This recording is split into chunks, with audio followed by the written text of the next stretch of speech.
Stop it. Stop it. Stop it. Vision, help him. WandaVision is the MCU and Disney's initial venture into the uncanny territory. It did something unprecedented for superhero movies and TV shows. This deviation from the standard superhero formula is a huge risk, one that Disney may be the only company in the world can take. For this video, let's take a look at the 7 deadly risks that the MCU and Disney took with WandaVision. The items on this list were chosen for their impact, relevance to the show, and the probability of turning the other way. At this point, a spoiler alert is in effect.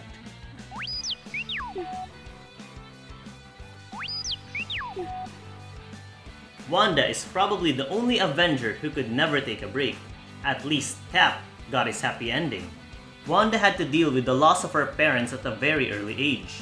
Then, she lost her brother in Sokovia, and finally, Vision in Wakanda. And not to mention, she was forced to kill him only to be revived and watch him die in Thanos' hands. These painful memories led her mental and emotional state down a slippery slope, which culminated in the events of WandaVision. Wanda had to wrestle with her emotions, which greatly affected her powers and how she controlled them. The show's main theme is dealing with loss, and considering how the modern world is becoming more and more aware with the issue of mental health, the show walked a very tight rope with its decision to explore Wanda's psyche. Thankfully, this is the MCU. They're experts in their craft, and they're able to pull it off so masterfully.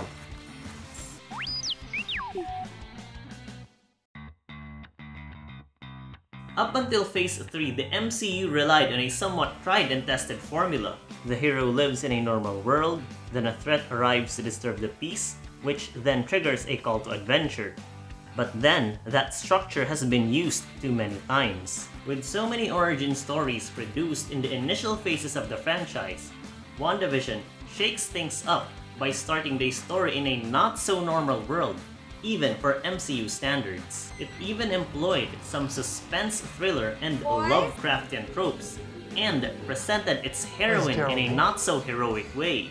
All these complexities gave rise to a number of fan theories, ranging from absurd to downright cosmic horror. 13 years and 3 phases later, the MCU has somewhat become self-aware. It knows it has millions of dedicated fans worldwide, and these fans have developed a knack for second-guessing the franchise's next move, hence the fan theories. But rather than shutting them down, the MCU has turned the tables on the fans. Remember when the Russo brothers tricked everyone with those fake scenes in the Infinity War trailer? Well, Matt Shakman did the same here, and even employed the help of Paul Bettany, who teased an explosive cameo in the finale. But it didn't happen. Even though fans felt somewhat disappointed, they couldn't help but love the finale, thanks to its exceptional writing, intense set pieces, and all the Easter eggs. But the question is, until when? You can only use a trick a certain number of times before it loses its magic. Don't forget, The Walking Dead fell out of favor of the fans for its excessive use of marketing gimmicks. In an interview with Cinema Blend, Kevin Feige indirectly confirmed that WandaVision draws direct inspiration from the House of M storyline. And even if he didn't, devout Marvel fans would quickly see the parallels between WandaVision and House of M. For those unfamiliar, in House of M, the Avengers and X-Men plot to kill Wanda, since her increasingly unstable mental state and reality warping powers is posing a threat to the world. Wanda responds by creating a perfect world free of tragedy and cruelty, and where everyone got what they always wanted. Now going back, mutants are integral to the House of M storyline, and following Disney's acquisition of 20th Century, they now have full control of the entire X-Men and mutant lore. Among the many fan theories is that WandaVision will be a gateway story to introduce mutants into the MCU. Sadly, it didn't happen, and no reference to the mutant lore was ever introduced in the show, or at least none that I can think of. However, if we are to consider the finale's ambiguous post-credits, it can be taken as the show giving way to a grander plot, which may or may not have greater similarities to the House of M, and introduce mutants into the ever-growing world of the MCU.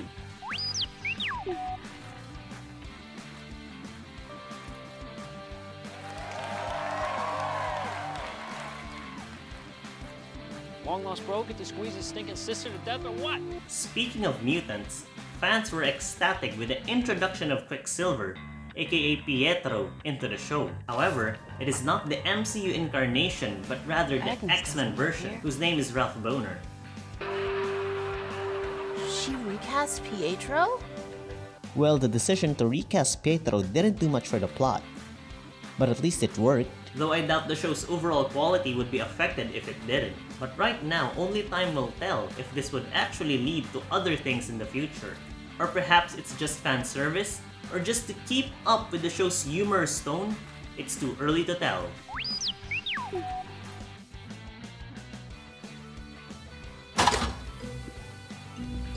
Is your husband tired of you burning his toast?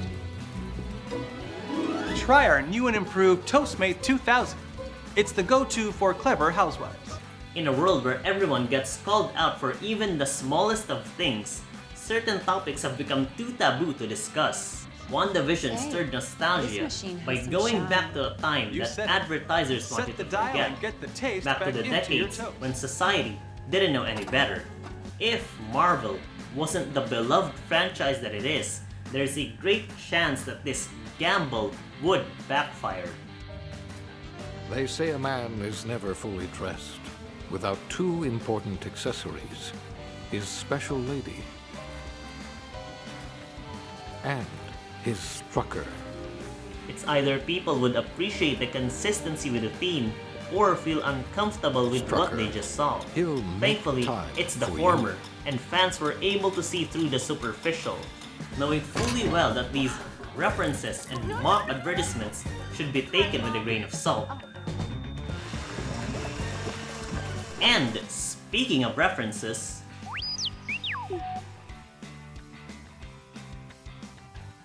the most obvious of WandaVision's deviation from the standard superhero story are the references to the classic sitcoms. Wanda's last happy memory before the untimely death of her parents was her family watching her favorite show, Dick Van Dyke, which was also referenced in the pilot. These references went on for the succeeding episodes, with Bewitched,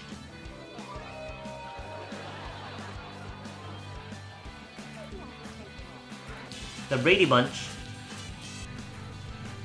Growing Pains,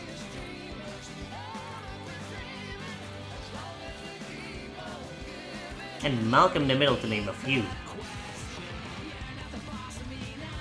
So then, the principal comes out and everyone's all talking at once. And don't forget that Addams Family inspired Agatha Harkness' song.